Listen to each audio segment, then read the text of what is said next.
બે બેનપણી નાનપણથી બે ભેગી બાજુ બાજુમાં રહેતી હતી અને નાનપણથી બે ભેગી ને ભેગી રમતી હતી.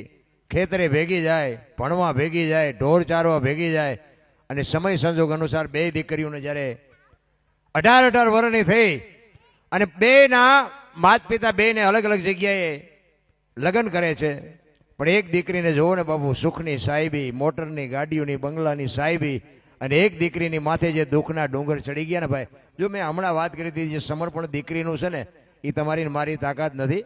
એટલે કવિને એને માટે લખવું પડે કે બે બેનપણી, એ પૈસાદારની જે બેનપણી છે એ પોતાના સાસરે વિચાર કરે કે હું મારા બાપના ઘરે જાઉં તેથી મારી બેનપણી સાસરે હોય, ઈ બાપના ઘરે આવે તે હું સાસરે હોય. લગ્ન કરીને અમારા 15 20 વર્ષ થઈ ગયા, ભેગા નથી થયા. એટલે એના ઘરવાળાને કહે છે કે મારી બેનપણી ફલાણા ગામમાં છે, હાલો ને મારે જોવા, આપણે મળવા જવું છે. બે માણા એમ કહેવાય કે ગાડી લઈને આવે છે અને ગામના પાદરમાં પૂછે છે ફલાણી બેનનું ઘર કોઈએ બતાવ્યું સામે ઘર છે. અને એની સાસુ બારણામાં ઊભી હતી. એની સાસુને પૂછ્યું કે ફલાણી બેનનું ઘર? તો કે હા. માથું હલાવ્યું આમ, તો કે ક્યાં છે? એટલે આમ ઈશારો કર્યો એ કે અંદર રૂમમાં છે.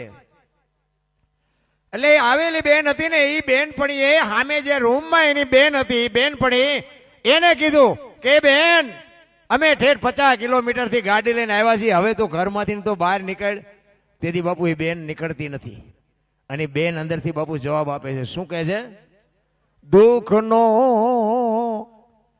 એ ઉગોદા ભડો રે માથે ઉગ્યા કાળા જાણ,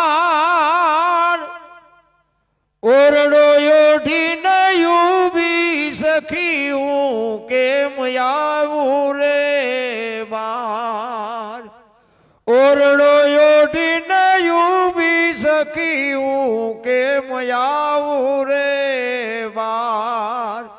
બેનપણી જવાબ આપે છે કે બેન, તારે મને જોયું તો બારણાની તેરડમાંથી મને જોઈ લે, હું બહાર નહીં આવું. શું કામ? વિચાર કરજો બાપુ, દુઃખના કેવડા વાદળ ચડ્યા છે કે જેને પહેરવા કપડું ન હોય, ખાવાનો રોટલો તો હેનો દીધો હોય છે.